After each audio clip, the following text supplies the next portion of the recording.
Washington, D.C. the District of Communism. Yeah. And a lot of people call you Marjorie Taylor Greene, the queen of fascism. But go on. The problem with Washington, D.C. is it's so disconnected from real America and real Americans. I think they're so disconnected, I don't know if we can get them right back on track.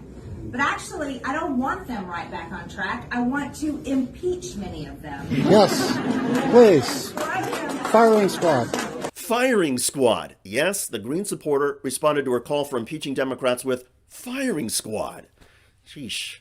It did not look like the Congresswoman heard that, but if she did, would Greene have condemned it? Probably not, because this far-right lunatic traffics in hate and embraces violent imagery. Consider another recent Marjorie Taylor Greene speech. She spoke of Donald Trump having an enemies list. There's nobody else other than President Trump that has a list, and he has a list of the people that need to be cleaned out, and they need to be fired, and some of them need to be prosecuted in Washington, D.C. Cleaned out, fired, prosecuted.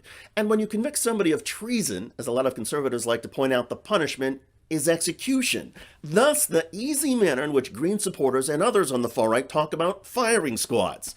We've seen this repeatedly the past few years. Remember January the 6th when Vice President Mike Pence supported the certification of Joe Biden's election victory over Donald Trump? I'm telling you, if Pence cave, we're going to drag through the streets. You politicians are going to get drugged through the streets.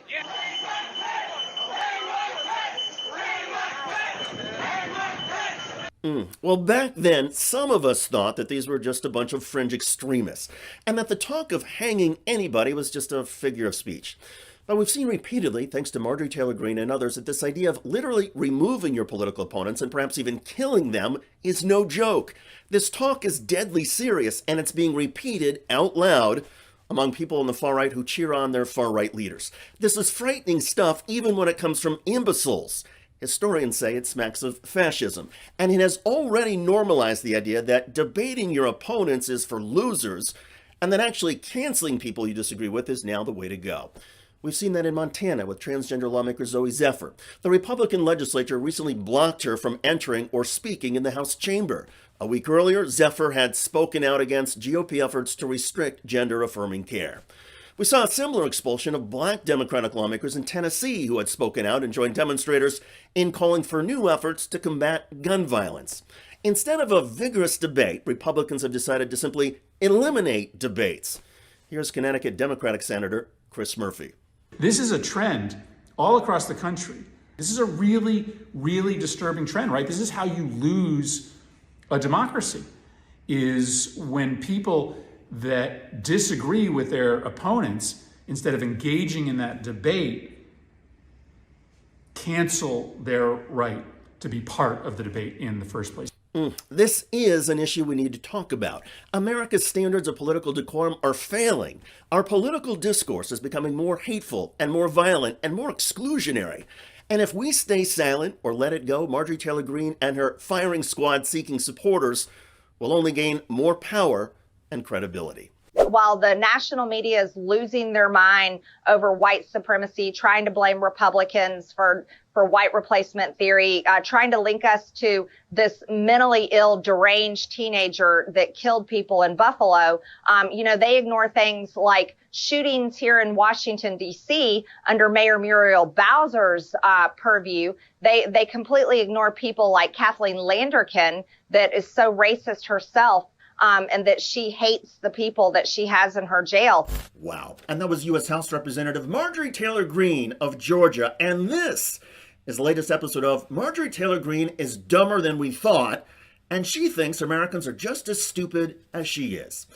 What Marjorie Taylor Greene was arguing in that particular clip is that because there's an African-American mayor in Washington, D.C., where there are murders, and because the head of the D.C. jail allegedly said something about not liking white people, that is all just as bad, just as terrible as that 18-year-old white man who went to Buffalo with the N-word scribbled on his gun, had trafficked in racism and white nationalism, shot up an African-American grocery store, and killed 10 people. Yes, according to Marjorie Taylor Greene, forget about, never mind, the racist-fueled violence and carnage in Buffalo. The mainstream media should take a look at race a little more clearly and see that really the leftists in the media are the real racists. Leftists in the media are the real racists? Oh yeah, when was the last time a leftist in the media shot or killed anybody? When was the last time a leftist media manifesto, whatever that would be, could be directly connected to a mass shooting based on hatred? When was the last time a leftist argued that immigrants are replacing white American citizens and that this was something to be really riled up about, to be infuriated about? That stuff comes from the right. And the fact of the matter is Marjorie Taylor Greene has a long history of pushing and embracing Islamophobia, anti-Semitism, and yes, even racism. It was Marjorie Taylor Greene who once suggested that 9/11 was an inside job. She claimed that Barack Obama was a Muslim. She said that the Clintons had JFK Jr. killed because somehow they thought he was a threat to their future and therefore they had his plane crashed. It was Marjorie Taylor Greene who has endorsed executing Democratic leaders, including House Speaker Nancy Pelosi. Marjorie Taylor Greene said the California wildfires, and she wrote this on Facebook, had been started by a Jewish space laser, controlled, of course, by a Jewish family.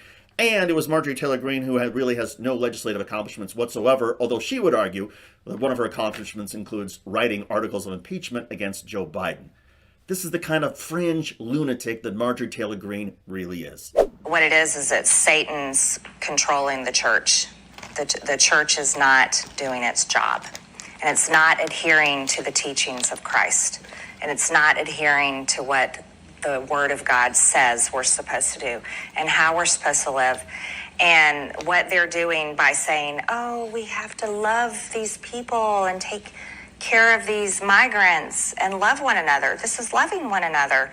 Yes, we are supposed to love one another, but their definition of what love one another means destroying our laws. It means completely perverting what our Constitution says. Satan is a very bad character, the epitome of evil, even. And for you to believe that Satan is in control of the church, you would need evidence of probably terrible things happening. The worst things would probably start happening if Satan was controlling the church. And in Marjorie Taylor Greene's imagination, that is people being nice to migrants. Love one another, but there isn't a lot of room for ambiguity here. It's not adhering to the teachings of Christ. It's repeated throughout the Bible in many different ways, including love thy neighbor as yourself, and things like show hospitality to strangers. Destroying our laws. What a fascinating turn of events from the far right, because usually we have this problem that people are interpreting the Bible and applying that to legislation, and now we have the opposite problem, where Marjorie Taylor Greene is saying that Satan's in control of the church because the church is no longer aligned with our Constitution and our laws. Satan's controlling the church. This was an awful thing to say. It's really horrible, and I don't support that she said it. I don't agree with it. That does not stop it from being terribly funny that she said it.